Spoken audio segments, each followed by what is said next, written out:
कभी आपने वो रात महसूस की है जब सब कुछ थम जाता है? ट्रेन की खिड़की के पार अंधेरा, भीतर बस नींद और बेचैनी का मिश्रण, और अचानक आपको लगता है कोई आपको देख रहा है, कोई जो वहीं है पर दिख नहीं रहा। मैंने भी वो रात देखी थी, दिल्ली से मुंबई जा रही मिडनाइट एक्सप्रेस में।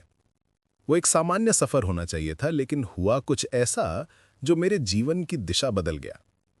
और आज जब मैं मिडनाइट ट्रेन की कहानी सुनाने जा रहा हूं, तो शायद आप भी सोचेंगे, कभी कभी हम किसी स्टेशन पर नहीं रुकते, बल्कि वो स्टेशन हमें रोक लेता है।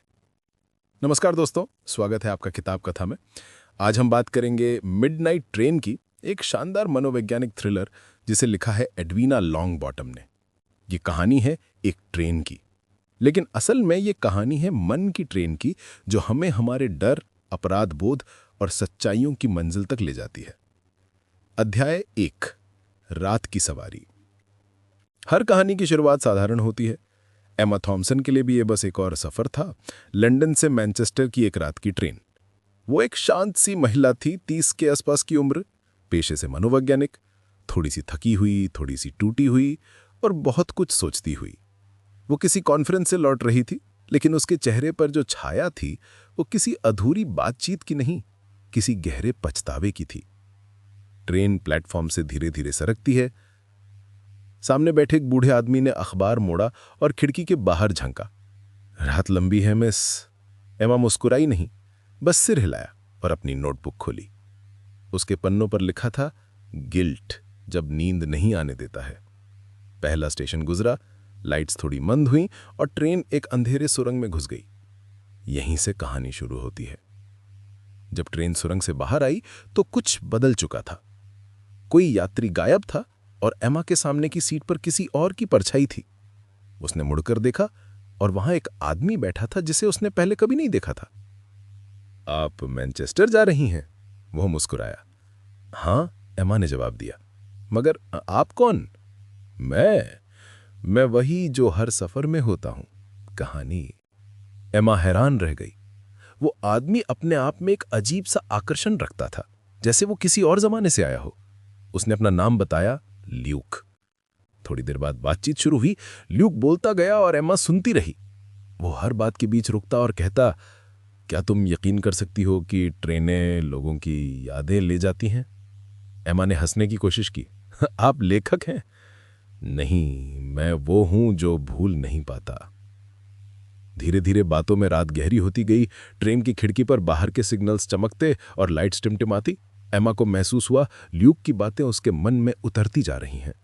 वो अपने बारे में कुछ नहीं बताती, पर ल्यूक को सब पता है। उसके मरे हुए मरीज की फाइल, उसका अधूरा केस, उसका गिल्ट। कैसे? वो सोचती रही। और तभी ट्रेन में अचानक झटका खाया। लाइट्स बुझ गई। सन्नाटा। जब एमा ने मोबाइल की फ्लैशलाइट ऑन की तो सामने की सीट खाली थी। ल्यूक गायब था। वो खड़ी हुई, चारों ओर देखा। सब यात्री अपनी सीट पर थे। किसी ने उस नाम को नहीं सुना था। कंडक्टर ने कहा, मैडम, इस कोच में आप अकेली हैं। एमा के गले में शब्द अटक गए। क्या वो सपना देख रही थी, या फिर वो सफर हकीकत से ज्यादा किसी और चीज का था? वो अपनी सीट पर लौट आई, लेकिन अब उसे हर चीज अलग लग रही थी। ट्रेन की खिड़कियां धुंधली थीं। कांच पर किसी ने अपनी उंगली से लिखा था, डोंट फॉरगेट। एमा ने हाथ लगाया, अक्षर मिट गए। उसका दिल तेज धड़कने लगा। वो वही थीं जिसने अपने मरीज की आत्महत्या को कभी माफ नहीं किया था, और अब कोई था जो उसे उसकी याद दिला रहा था। अगले स्टेशन पर उसने उतरने की कोशिश की, लेकिन दरवाजे नहीं खुले। कंडक्टर फिर से आया, मैडम, ये ट्रेन मैनचेस्टर तक नॉनस्टॉप है। वो मुस्कुराया, जैसे कुछ जानता हो, और फिर चला गया। ट्रेन फिर से चल पड़ी। अब हर मोड़, हर आवाज, हर पहिया एमा को उसकी खुद की याद दिला रहा था। वो जो एक हादसे को दबाकर आगे बढ़ गई थी, अब उसी हादसे के रास्ते पर लौट रही थी। रात की सवारी अब सिर्फ यात्रा नहीं थी, वो थी एक मनोवैज्ञानिक सफर, जहां कोई स्टेशन नहीं, सिर्फ सच का इंतजार था। और यह था मिडनाइट ट्रेन का पहला अध्याय, एक ऐसी यात्रा की शुरुआत जहां हर स्टेशन एक याद है और हर याद एक अपराध। ट्रेन अब गहरी रात में दौड़ रही थी। एमा की आंखें खुली थीं, पर मन सो नहीं पा रहा था। बाहर अंधेरा, भीतर सवालों का तूफान। क्या वो आदमी सच में था या मेरे मन ने उसे गढ़ लिया? वो खुद को समझाने की कोशिश करती रही। मैं थकी हूं, शायद भ्रम हुआ है। लेकिन तभी उसने अपने बैग में देखा। वहां एक नोट पड़ा था, कागज पुराना, मुड़ा हुआ। लिखा था, मैं तुम्हें उस मरीज के बारे में बताने आया हूं जो अब भी तुम्हारे जहन में जिंदा है। एमा के हाथ कांप उठे। उस मरीज का नाम डैनियल। वही लड़का जो डिप्रेशन से जूझ रहा था और एक दिन क्लिनिक से निकलकर अपनी जान दे दी थी। एमा ने उसकी फाइल बंद कर दी थी, लेकिन अपने जहन में वो फाइल कभी बंद नहीं कर पाई। वो सोच में डूबी थी कि तभी डिब्बे में से कोई गुजरा। एक महिला, जिसकी उम्र करीब 50 होगी, सफेद स्कार्फ, थकी हुई आंखें और एक ऐसा चेहरा जो कुछ छिपा रहा था। उसने एमा की सीट के पास आकर कहा, अगर कुछ ढूंढ रही हैं तो ट्रेन में सब कुछ मिलता है, बस समय रहते देखना पड़ता है। एमा ने सिर उठाया। आपको कैसे पता मैं कुछ ढूंढ रही हूं? महिला मुस्कुराई। हर किसी की आंखें कुछ न कुछ ढूंढती हैं मिस थॉम्सन। एमा चौंकी। आपको मेरा नाम कैसे पता? मैं सबको जानती हूं जो इस ट्रेन में है। कोई भी यहां यूं ही नहीं आता। इतना कहकर वो आगे बढ़ गई। ट्रेन फिर झटके से हिली और जैसे ही एमा ने मुड़कर देखा, वो महिला वहां नहीं थी। अब एमा को समझ आ गया था, ये ट्रेन आम ट्रेन नहीं है। ये किसी दूसरी दुनिया की यात्रा है, जहां यादें सवार हैं और हर सीट पर एक छिपी कहानी बैठी है। उसने अपनी नोटबुक खोली और लिखा, midnight train equals memory train. कुछ देर बाद वो खिड़की से बाहर देखने लगी। बाहर खेत नहीं थे, न घर न शहर, सिर्फ एक अंतहीन अंधेरा। और बीच बीच में धुंधले चेहरे, जैसे शीशे पर कोई तस्वीर उभर रही हो। एक चेहरा साफ हुआ। वो था डैनियल। उसकी आंखें खाली थीं, लेकिन होंठ हिले। Why didn't you stop me? एमा का दिल जोर से धड़का। वो चीख पड़ी, पर किसी ने सुना नहीं। बाकी यात्री किताब पढ़ रहे थे, सो रहे थे, या खाली सीटें देख रहे थे, जैसे किसी को कुछ फर्क ही नहीं पड़ रहा। ट्रेन अब एक छोटे स्टेशन पर रुकती है। स्टेशन का नाम धुंध में लिखा था, रिग्रेट जंक्शन। एमा उतरना चाहती थी, लेकिन दरवाजे बंद। फिर वही कंडक्टर आया, वही हल्की मुस्कान। मैडम, हर कोई रिग्रेट जंक्शन पर उतरना चाहता है, लेकिन वहां कोई मंजिल नहीं। कौन हो तुम लोग? एमा ने पूछा। हम नहीं, तुम हो जो सफर कर रही हो।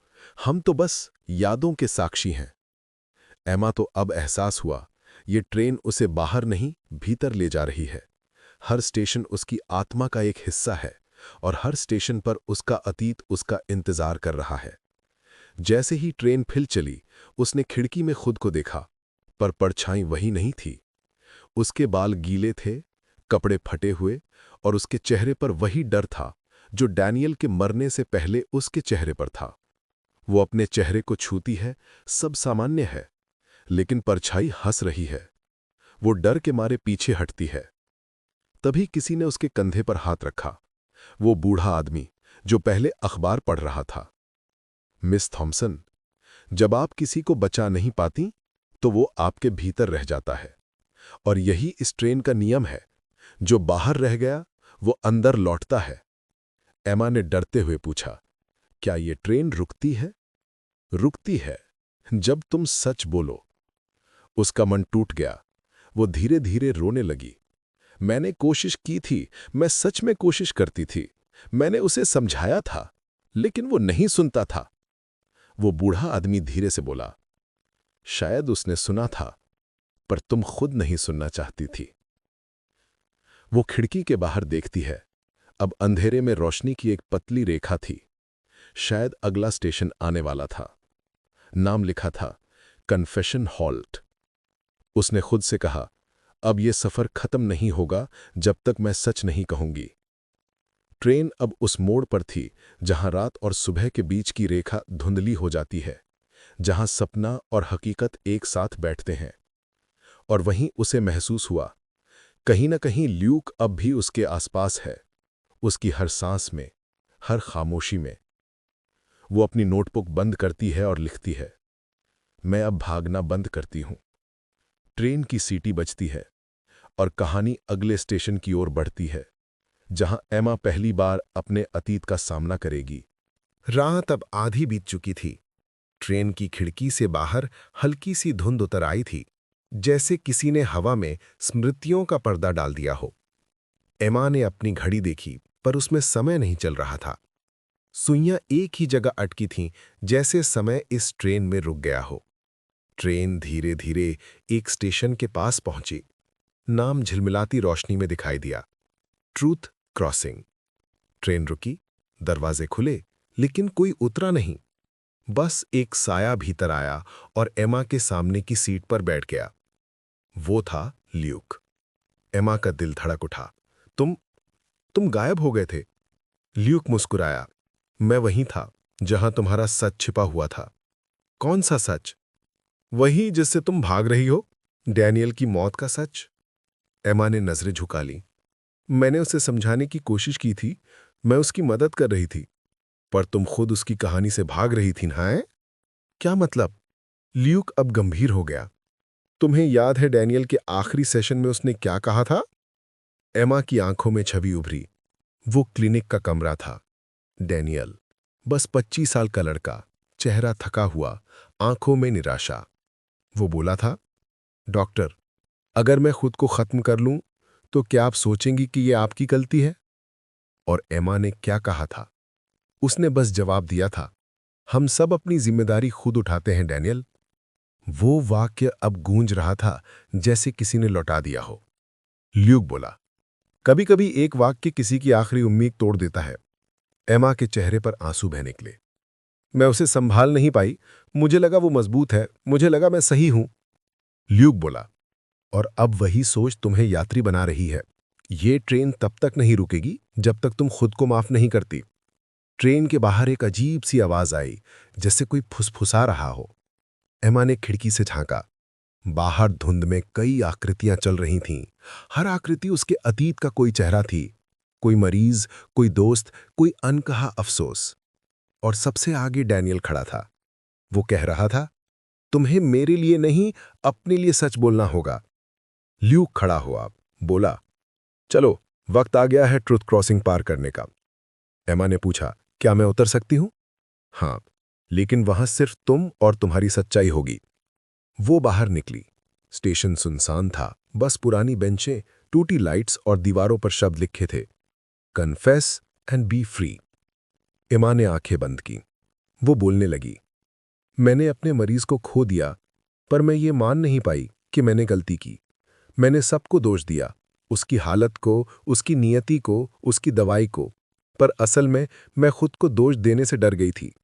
मैंने अपनी असफलता को प्रोफेशनल डिस्टेंस कह दिया, और अब मैं उसी दूरी में खो गई हूं। जैसे ही उसने ये कहा, हवा में कुछ बदल गया। लाइटें तेज हुईं, स्टेशन की दीवारें चमकने लगीं, और अचानक सब गायब हो गया। वो फिर से ट्रेन में थी। ल्यूक सामने बैठा था और मुस्कुरा रहा था। देखा, सच कबूल करने से डर कम हो जाता है। एमा ने सिर झुका दिया। लेकिन दर्द तो अब भी है। दर्द रहेगा, क्योंकि वही याद दिलाता है कि तुम इंसान हो। पर अब दर्द तुम्हें खाएगा नहीं, तुम्हें पूरा करेगा। ट्रेन चलने लगी। बाहर अब अंधेरा नहीं था। हल्की नीली रोशनी थी, जैसे सुबह आने वाली हो। एमा ने अपनी नोटबुक में लिखा, chapter 3, truth doesn't heal instantly, but it begins the healing. Luke उठने लगा। अब मैं अगली यात्रा में मिलूंगा। तुम जा रहे हो? हाँ, फिलहाल। लेकिन याद रखना, हर ट्रेन में एक नया स्टेशन होता है, और हर स्टेशन एक नया सच। वो दरवाजे की तरफ गया, और जैसे ही ट्रेन अगली सुरंग में घुसी, ल्यूक गायब हो गया। अब एमा अकेली थी, लेकिन पहली बार उसे डर नहीं लग रहा था। वो मुस्कुराई, एक छोटी, थकी हुई मगर सच्ची मुस्कुराहट। उसने खिड़की से बाहर देखा। अगला स्टेशन अब दिखने लगा था। नाम था ट्रूथ फॉरगिवनेस टर्मिनल। ट्रेन की रफ्तार अब धीमी पड़ रही थी। खिड़की से बाहर हल्की धूप झांकने लगी थी। वो धूप जो रात के अंधेरे को काटकर आती है, पर फिर भी पूरी नहीं होती। एमा ने महसूस किया कि ये रोशनी अलग थी, जैसे भीतर से कोई कह रहा हो, अब समय है खुद को देखने का। घड़ी में कोई वक्त नहीं था, लेकिन ट्रेन ने फिर से ब्रेक लगाया। स्टेशन का नाम झिलमिलाया, फॉरगिवनेस टर्मिनल। अंदर लाउडस्पीकर से एक मुलायम आवाज आई, सभी यात्रियों से निवेदन है जो खुद को माफ करना चाहते हैं, कृपया उतरें। एमा ने गहरी सांस ली। उसका दिल तेज धड़क रहा था, लेकिन कदम खुद ब खुद दरवाजे की तरफ बढ़े। जैसे ही उसने बाहर कदम रखा, उसे ठंडी हवा ने छुआ। वो हवा जो बोझ नहीं देती, बल्कि हल्का कर देती है। स्टेशन सुनसान था। बस एक बेंच पर एक बच्ची बैठी थी। सफेद कपड़े, बिखरे बाल और हाथ में एक पुराना टेडी बियर। वो एमा को देख मुस्कुराई। आप फिर आ गई? एमा चौंक गई। फिर मैं पहली बार आई हूं? बच्ची हंसी। नहीं, आप पहली भी आई थीं, बस तब आप खुद को देख नहीं पाई थीं। एमा पास बैठ गई। तुम कौन हो? मैं तुम ही हूं, छोटी एमा। उसके शरीर में सिहरन दौड़ गई। वो अब अपनी ही बचपन की आंखों में देख रही थी, निर्दोष, जिज्ञासु और डर से भरी हुई। बच्ची बोली, याद है जब तुम 9 साल की थीं और तुम्हारी गलती से तुम्हारे पापा का प्याला टूट गया था? एमा के चेहरे पर यादें लौट आई। वो रात जब वो पापा से डरी हुई कमरे में छिप गई थी और खुद को दोषी मान बैठी थी। हाँ, मुझे याद है। तब भी तुमने खुद को माफ नहीं किया था। तब से तुम हर गलती को सजा बना लेती हो। एमा की आंखों में आंसू आ गए। तो क्या मैं हमेशा खुद को सजा देती रहूंगी? बच्ची बोली, नहीं, अगर आज तुम चाहो तो माफ कर सकती हो। बस कहना होगा, मैं खुद को माफ करती हूं। एमा ने होंठ खोले, लेकिन शब्द नहीं निकले। गला भारी था, आवाज कांप रही थी। वो खड़ी हुई, आसमान की तरफ देखा और कहा, मैंने बहुत सालों तक खुद को सजा दी, हर गलती, हर अधूरी बात, हर छूटे हुए इंसान के लिए। पर अब मैं थक चुकी हूं। मैं अब खुद को माफ करती हूं। जैसे ही उसने ये कहा, स्टेशन की दीवारें चमक उठी। बेंच पर बैठी बच्ची मुस्कुराई। अब तुम आगे जा सकती हो। और वो धुंध की तरह गायब हो गई। एमा के दिल में एक हल्कापन उतर आया, जैसे किसी ने उसके भीतर से बोझ निकाल दिया हो। वो धीरे धीरे ट्रेन की तरफ लौटी। दरवाजे के पास वही बूढ़ा आदमी खड़ा था, वही अखबार वाला। उसने कहा, अब तुम समझ गई हो ना? ये ट्रेन तुम्हें कहीं ले नहीं जा रही थी, ये तुम्हें तुम्हारे भीतर ले जा रही थी। एमा मुस्कुराई। अब समझ आई है, हर स्टेशन एक भाव था, गिल्ट, सच, माफी, और मैं उनमें से गुजर रही थी। और अब? बूढ़े ने पूछा। अब मैं लौटना चाहती हूं अपने जीवन में। वो सिर हिलाता है। ट्रेन अब लौटने को तैयार है, लेकिन याद रखना, जिसने खुद को माफ कर लिया, वो ही दूसरों को समझ सकता है। ट्रेन चल पड़ी। बाहर की धूप अब तेज हो चुकी थी। वो अपनी नोटबुक निकालती है और लिखती है, Forgiveness isn't about forgetting. It's about freeing the prisoner inside and realizing that prisoner was me. वो मुस्कुराती है। अब उसके चेहरे पर वही शांति थी जो किसी लंबे सफर के बाद मिलती है। पर तभी ट्रेन के इंटरकॉम पर एक नई आवाज गूंजी, नेक्स्ट स्टेशन रिफ्लेक्शन पॉइंट। एमा ने खिड़की के बाहर देखा। दूर कहीं नीले और सुनहरे आसमान के बीच एक नया स्टेशन चमक रहा था। वो जानती थी, सफर अभी खत्म नहीं हुआ। अब उसे देखना है वो कौन थी और कौन बन चुकी है। और इस तरह माफी की मंजिल पार कर एमा बढ़ चली अपनी अगली यात्रा की ओर। अगर आपको मिडनाइट ट्रेन की ये कहानी पसंद आई हो तो चैनल किताब कथा को जरूर सब्सक्राइब करें। चैप्टर 5, प्रतिबिंब की खिड़की, रिफ्लेक्शन पॉइंट। अब हम देखेंगे, क्या सच में माफी के बाद शांति मिलती है, या फिर आत्मा के आईने में अब भी कुछ अधूरी तस्वीरें बाकी हैं। ट्रेन अब शांत थी। पहली बार कोई शोर नहीं था, न पहियों की खटर-पटर, न स्टेशन की घोषणा, न कोई साया। बस भीतर एक सन्नाटा, जो मीठा था, डरावना नहीं। एमा ने खिड़की से बाहर देखा। आसमान अब गहरा नीला था और कहीं दूर हल्की सुनहरी रेखा फैल रही थी। उसे लगा मानो ये उसकी आत्मा का रंग है, थोड़ा उदास, थोड़ा उजला, मगर सच्चा। ट्रेन धीरे धीरे एक नए स्टेशन पर रुकी। लाइट बोर्ड पर लिखा था, रिफ्लेक्शन पॉइंट। नीचे छोटा सा संदेश भी चमक रहा था, यहां उतरने वाले अपने भीतर का चेहरा देखेंगे। एमा धीरे धीरे उतरती है, प्लेटफॉर्म पर कोई नहीं था, सिर्फ एक बड़ा सा दर्पण खड़ा था, धूल से ढका हुआ। उसके ऊपर लिखा था, सच को देखना माफी से कठिन होता है। वो धीरे धीरे आगे बढ़ी। आईने में धुंधली छवि दिख रही थी, लेकिन वो उसका चेहरा नहीं था, वो कोई और थी, एक उदास, खोई हुई महिला जो खाली कुर्सी पर बैठी थी। वो एमा ही थी, कुछ साल पहले की। दृश्य जैसे किसी फिल्म की तरह सामने आया। क्लिनिक का कमरा, डैनियल की फाइलें और मेज पर अधूरी कॉफी। वो देख रही थी खुद को, वही दिन जब डैनियल ने आखिरी बार उससे बात की थी। वो बोला था, क्या आप कभी अकेलापन महसूस करती हैं डॉक्टर? और एमा ने मुस्कुराकर जवाब दिया था, मैं अपनी सीमाओं को जानती हूं। अब वो सीन उसे चुभ रहा था। कितनी बार उसने खुद को मजबूत दिखाया था, जबकि भीतर वो भी किसी से मदद चाहती थी। आवाज आई, अब भी कहोगी तुम अकेली नहीं थीं? एमा ने मुड़कर देखा। वो ल्यूक था। वो फिर लौट आया था, लेकिन इस बार उसका चेहरा शांत था। तुम फिर आ गए? हाँ, ल्यूक बोला। रिफ्लेक्शन पॉइंट पर कोई अकेला नहीं होता। एमा ने धीरे से पूछा, क्या ये सब मेरे मन की परछाइयां हैं? हाँ, ये वो हिस्से हैं जिन्हें तुमने दबा दिया था। और अब उन्हें देखो, बिना डर के। वो फिर से आईने की ओर बढ़ी। अब उसमें उसके जीवन के अलग अलग पल दिखने लगे। उसकी सफलता, उसकी असफलताएं, उसकी हंसी, उसका गुस्सा, उसका अकेलापन। हर भाव सामने था, न ज्यादा न कम, बस सच्चा। ल्यूक बोला, तुमने अपने मरीजों को हमेशा कहा कि आत्म जागरूकता उपचार की शुरुआत है। अब अपनी ही सलाह को खुद पर आजमाओ। एमा ने मुस्कुराते हुए कहा, कभी कभी डॉक्टर को भी इलाज की जरूरत होती है ना? हम सबको होती है, बस फर्क यह है कुछ लोग उसे स्वीकार करते हैं, कुछ भाग जाते हैं। ट्रेन की सीटी फिर से बजी।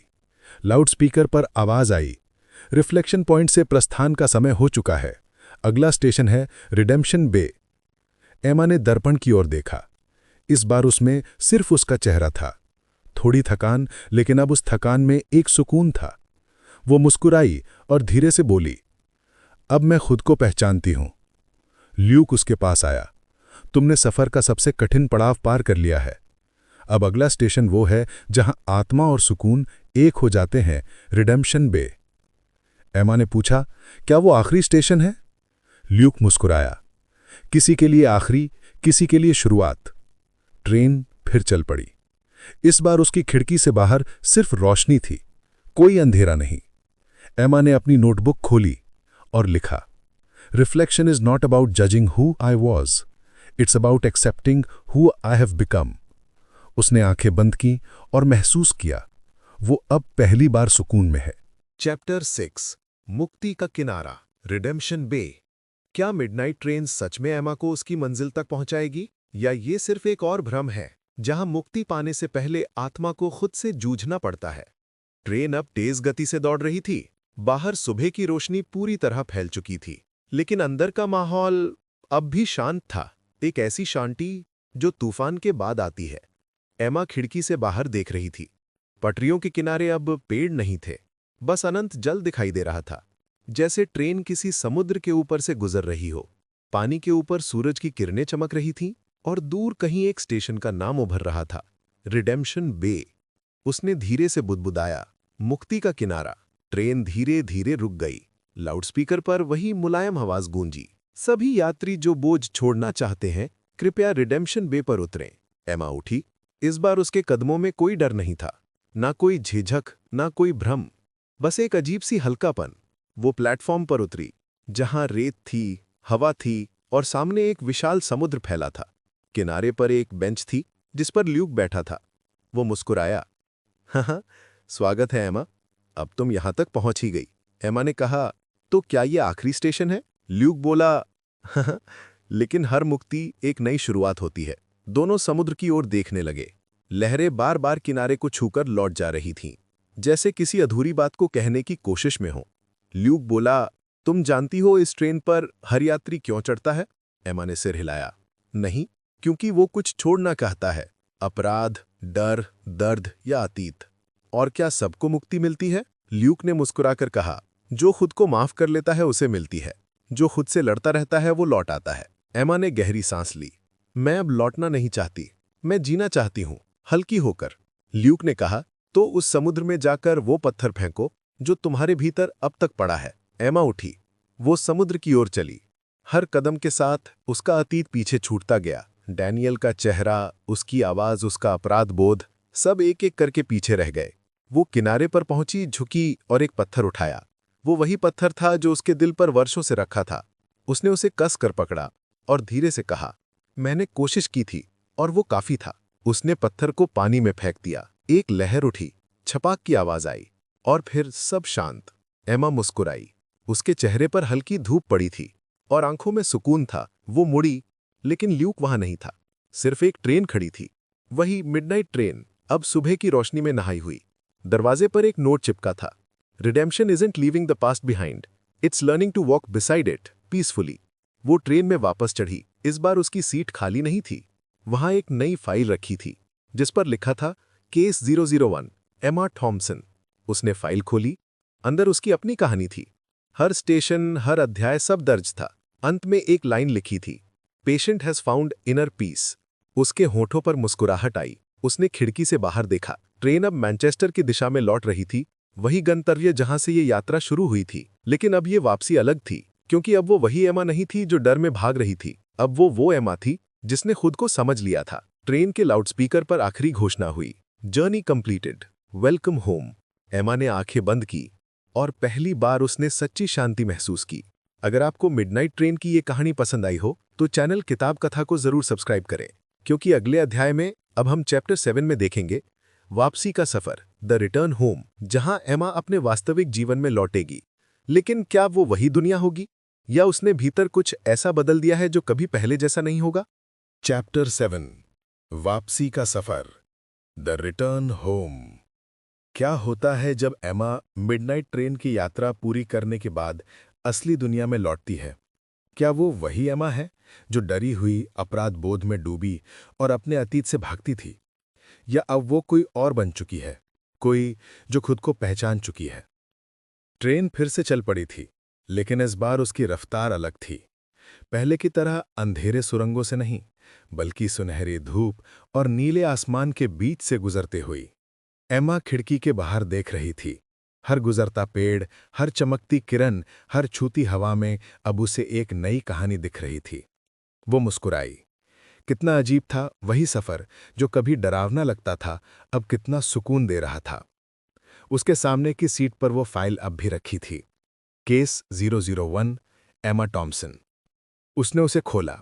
हर स्टेशन की कहानी दर्ज थी, guilt station, truth crossing, forgiveness terminal, reflection point, redemption बे।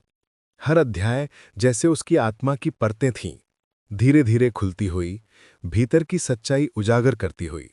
वो सोचने लगी, क्या ये ट्रेन सिर्फ मेरे लिए थी, या हर इंसान कभी न कभी किसी मिडनाइट ट्रेन में सफर करता है? उसका मन जवाब जानता था। हर कोई किसी न किसी रूप में ऐसी ट्रेन पर सवार होता है। कोई उसे सपनों में देखता है, कोई अपने अतीत के बोझ में और कोई अपनी छुप्पियों में। ट्रेन अब एक छोटे शहर के पास से गुजर रही थी। वो शहर परिचित लगा। लंदन का बाहरी इलाका, वही रास्ता जहां से उसकी यात्रा शुरू हुई थी। धीरे धीरे स्पीकर पर आवाज गूंजी, next and final stop, London central station. Emma की सांसें गहरी हो गईं। अब वो लौट रही थी। वो ट्रेन जिसने उसे उसके भीतर के भय, अपराध और पछतावे से मिलवाया था, अब उसे उसके जीवन में वापस भेजने वाली थी। लेकिन वो जानती थी, अब कुछ भी पहले जैसा नहीं रहेगा। जैसे ही ट्रेन स्टेशन पर पहुंची, दरवाजे खुले।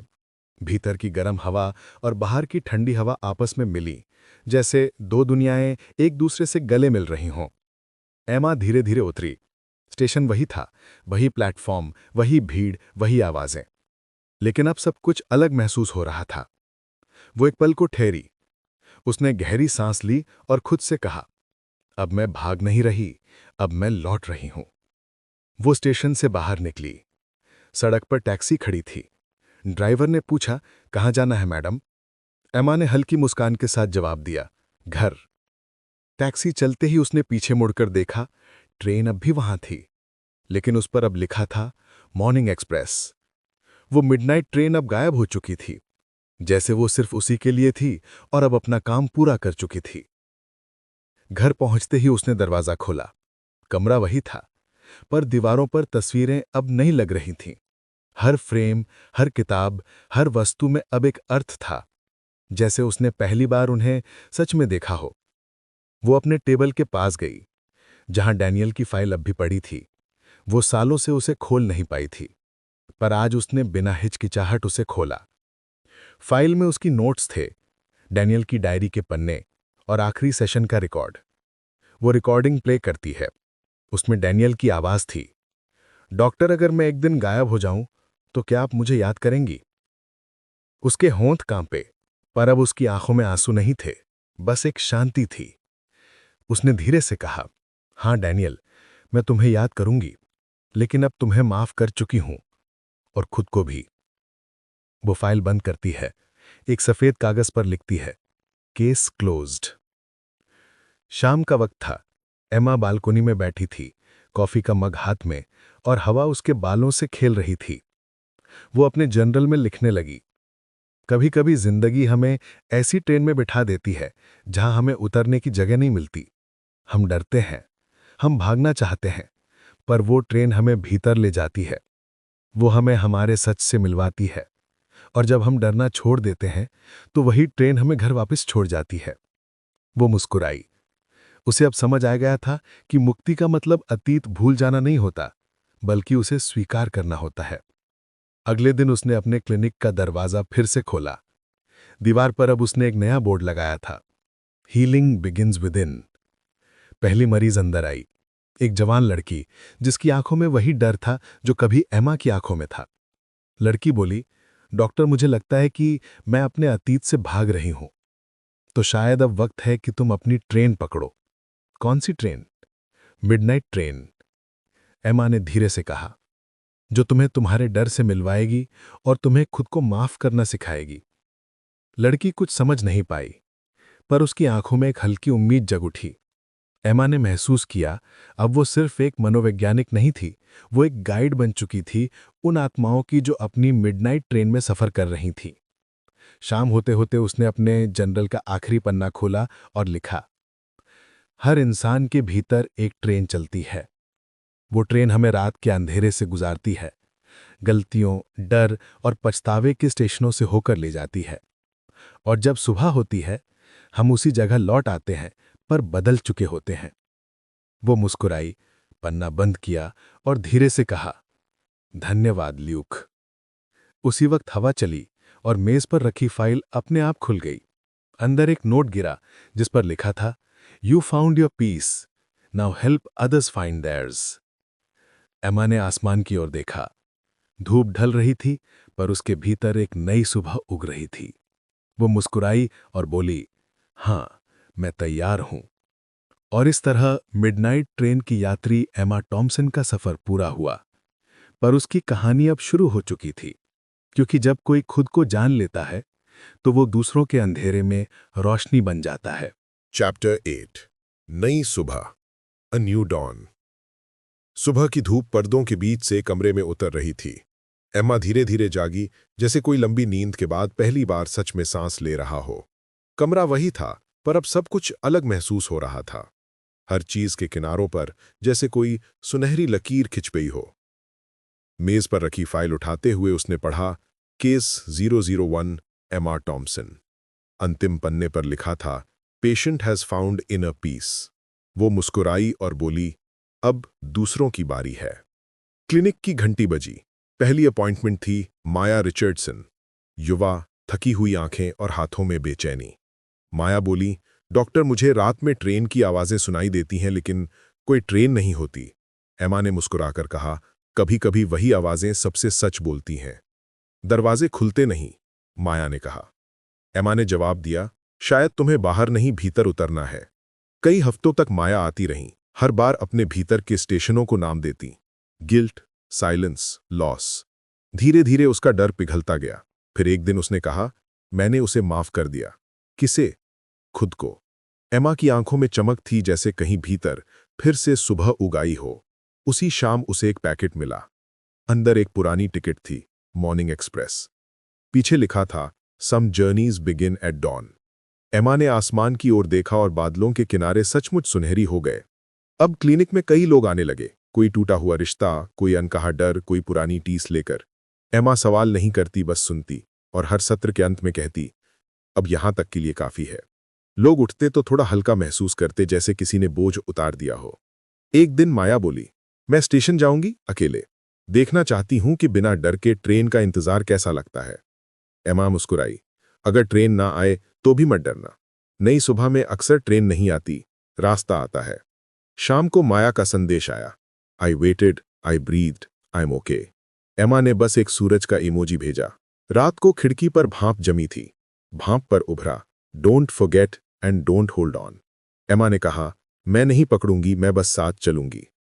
अगली सुबह उसने क्लिनिक में एक खाली फ्रेम टांगा। नीचे लिखा था, बिगिन हियर। लोग पूछते, ये क्या है? एमा कहती, तुम्हारे लिए जगह ठहरने की। धीरे धीरे मॉर्निंग लाइन एक नई शुरुआत बन गया। लोग आते, बैठते, सांस लेते और थोड़ा ठीक होकर जाते। एमा हर शाम लिखती, आज फिर एक नई सुबह। उस रात जब हवा में हल्की सी सीटी खुली, वो मुस्कुराई।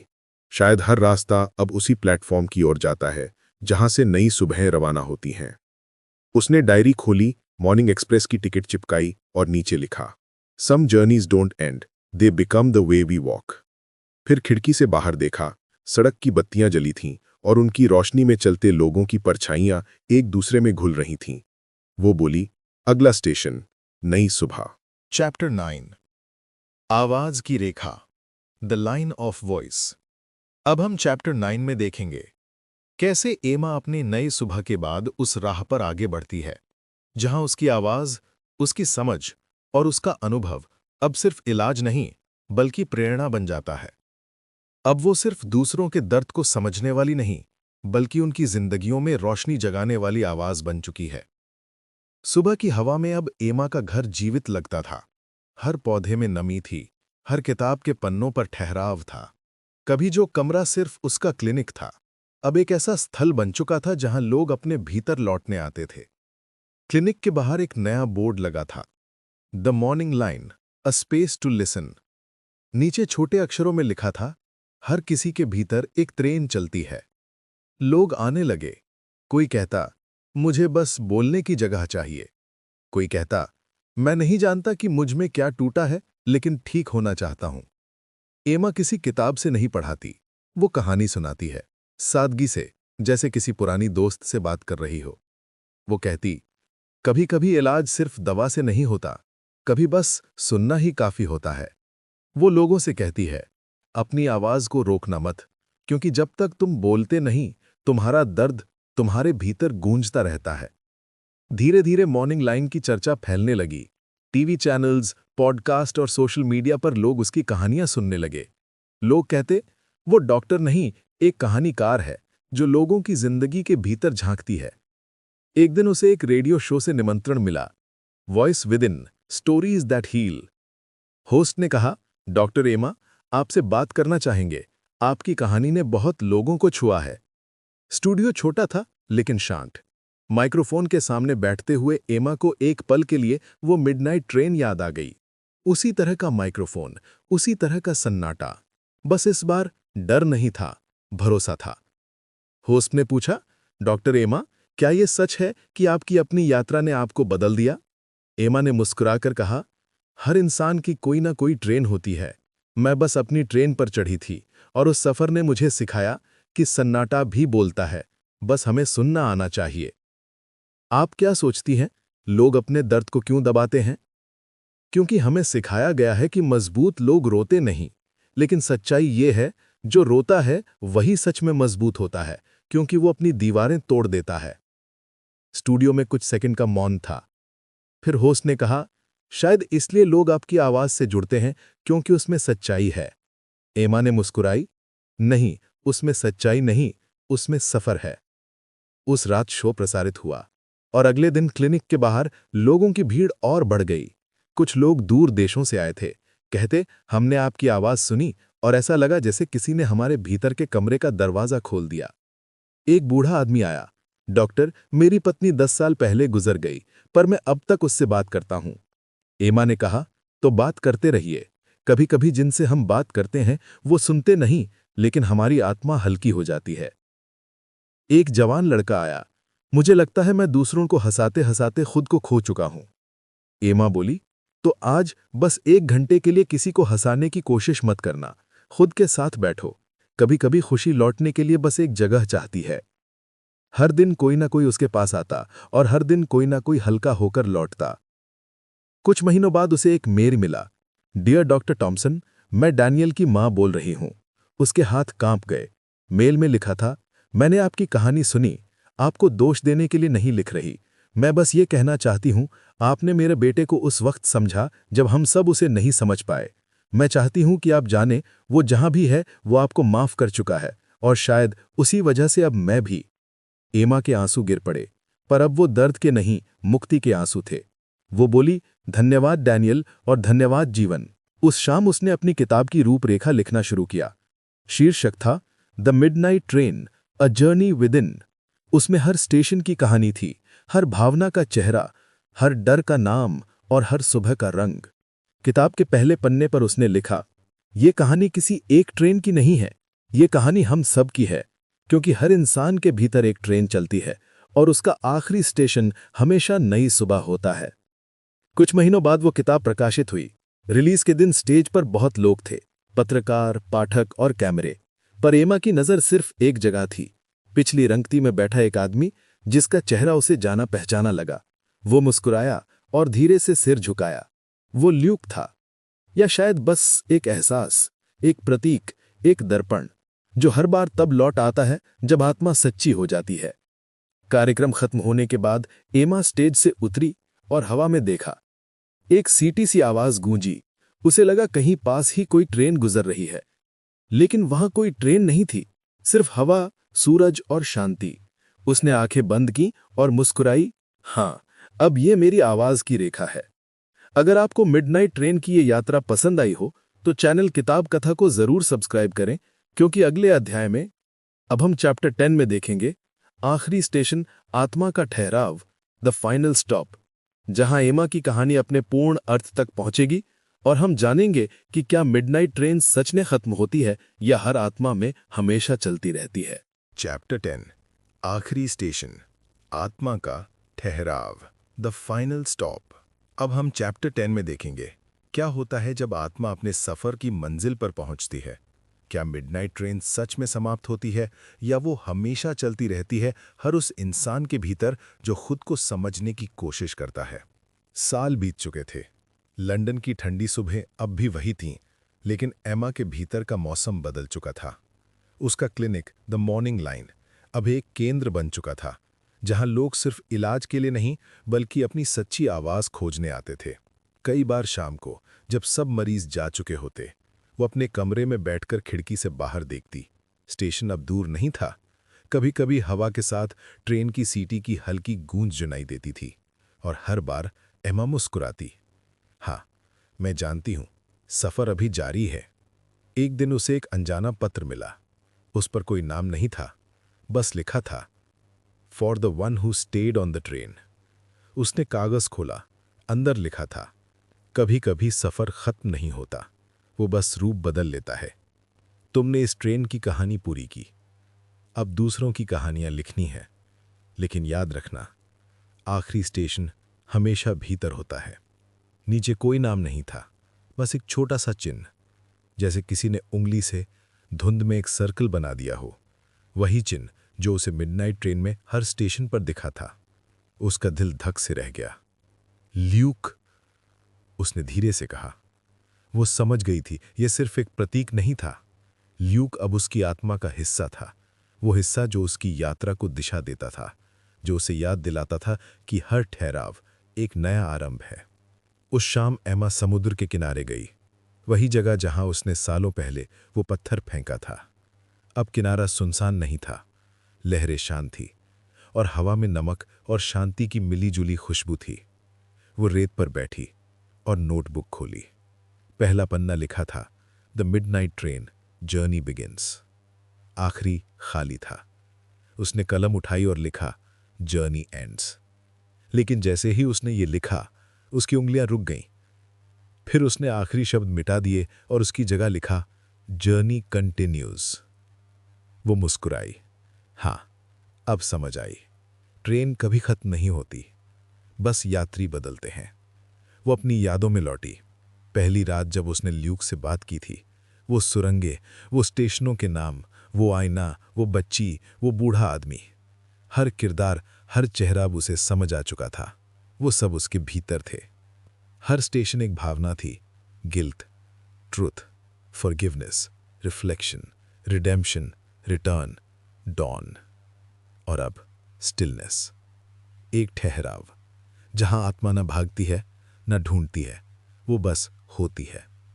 अगले हफ्ते उसे एक कॉन्फ्रेंस के लिए बुलाया गया। विषय था psychological healing through story telling. Hall भरा हुआ था। डॉक्टर्स, स्टूडेंट्स और रिसर्चर्स सब थे। जब एमा स्टेज पर पहुंची तो वहां सन्नाटा छा गया। उसने माइक के पास जाकर कहा, मैं आज कोई तकनीक नहीं सिखाऊंगी, ना कोई नया सिद्धांत बताऊंगी। मैं बस एक कहानी सुनाऊंगी। एक ऐसी यात्रा की जो रात में शुरू हुई और सुबह पर खत्म नहीं हुई। वो बोलती रही, धीरे धीरे, सच्चाई के साथ, जैसे हर शब्द किसी की आत्मा को छूता हो। लोग सुनते रहे। कुछ के चेहरे पर आंसू थे, कुछ के होठों पर सन्नाटा। अंत में उसने कहा, अगर आप कभी खो जाएं तो डरिए मत। कभी कभी खो जाना ही रास्ता पाने की शुरुआत होती है। और याद रखिए, हर आत्मा की एक ट्रेन होती है जो उसके भीतर चलती है। आपको बस उस पर चढ़ने की हिम्मत चाहिए। सारा हॉल खामोश था। फिर ताली की गूंज उठी, धीरे धीरे, गहरी, दिल से निकली हुई। उस रात होटल के कमरे में एमा बालकनी में खड़ी थी। आसमान में पूरा चांद था। दूर कहीं, बहुत धीमे, ट्रेन की सीटी सुनाई दी। वो मुस्कुराई और बोली, मैं जानती हूं ल्यूक, अब मैं तैयार हूं। उसने आंखें बंद की। सामने एक दृश्य उभरा। वही ट्रेन, वही डिब्बा और उसकी खिड़की के बाहर सुबह की सुनहरी किरणें। ल्यूक दरवाजे पर खड़ा था, चेहरे पर शांति, होठों पर मुस्कान। अब कहाँ जा रहे हो? एमा ने पूछा। ल्यूक बोला, जहां नई आत्माएं चढ़ेंगी। और मैं? तुम अब ट्रेन नहीं पकड़ोगी एमा, अब तुम स्टेशन हो, जहां लोग उतरेंगे, रुकेंगे और फिर अपने सफर पर निकलेंगे। एमा की आंखों से आंसू बहे, लेकिन इस बार वो आंसू नहीं, आशीर्वाद थे। वो बोली, तू जाओ ल्यूक, किसी और की रात में सुबह बन जाना। ल्यूक ने सर झुकाया और धीरे धीरे ट्रेन धुंध में हो गई। एमा मुस्कुराई। वो अब पूरी तरह शांत थी। सुबह जब सूरज उगा तो एमा अपनी बालकनी में थी, हाथ में वही नोटबुक जिसका आखिरी पन्ना पूरा हो चुका था। उसने लिखा, the midnight train never stops, it rests in every heart that dares to travel within. उसने पन्ना बंद किया। कहीं दूर फिर वही हल्की सीटी सुनाई दी। उसने आंखें बंद की और बहुत धीरे से कहा, अब आत्मा ठहर गई है। और दोस्तों, यही थी मिडनाइट ट्रेन की आखिरी कहानी। एक ऐसी यात्रा जो बाहर नहीं, भीतर चलती है, जहां हर स्टेशन हमें अपने डर, अपनी सच्चाई और अपनी शांति से मिलवाता है। जहां मंजिल कोई जगह नहीं, बल्कि वो पल होता है जब आत्मा कहती है कि अब मैं पूरी हूं। अगर आपको ये पूरी कहानी पसंद आई हो तो चैनल किताब कथा को जरूर सब्सक्राइब करें, क्योंकि अगली किताब की यात्रा में हम एक और आत्मा के भीतर उतरेंगे, जहां हर शब्द एक आईना होगा और हर कहानी एक नई सुबह।